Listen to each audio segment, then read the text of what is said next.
ভাই আমরা যদি ওই ব্যাংকের থেকে টাকা উঠাই ভর্তা তাহলে দিয়েন তো। আমরা ট্যাক্সটা অনেক কম পড়বো। ভাই আহেন, এখন আম খাওয়া লাগবো না, আম ভর্তা পরে খাইয়েন। আহেন পরে খাইয়েন না, আহেন। আরে আমার আহেন না। মাথাটা ব্যথা, টক খাইতে হইব। আহেন। কিরে রাসেল বাবা, কি হয়েছে বাবা? কোনো সমস্যা হয়েছে তোর কোনো কিছুর?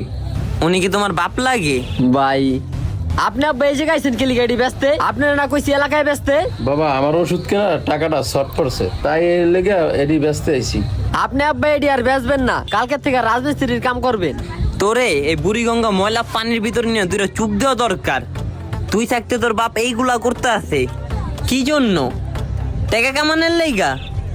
তোর নিজের স্বপ্ন পূরণ করার লাইগা? আরে বেটা ওই টাকার ভিতরে আগুন জ্বালায়া দিমু, ওই স্বপ্ন ভাঙ্গা চুরে গুরমার কইরা দিমু।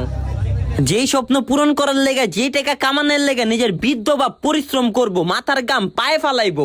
তুই আমারে বলছিলি তুই নাকি তোর বাপকে তোর ঘরের রাজা বানায় রাখছস। এখন যে কোন রাজা বানায় রাখছস এটা তো নিশ্চোখে প্রমাণ পাইলাম।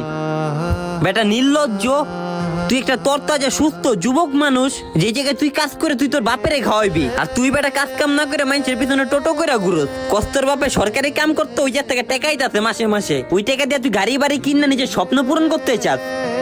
এই স্বপ্নের উপরে আগুন জ্বালা, এই টাকার উপরে আগুন জ্বালা। চাচা আম লাগবো না।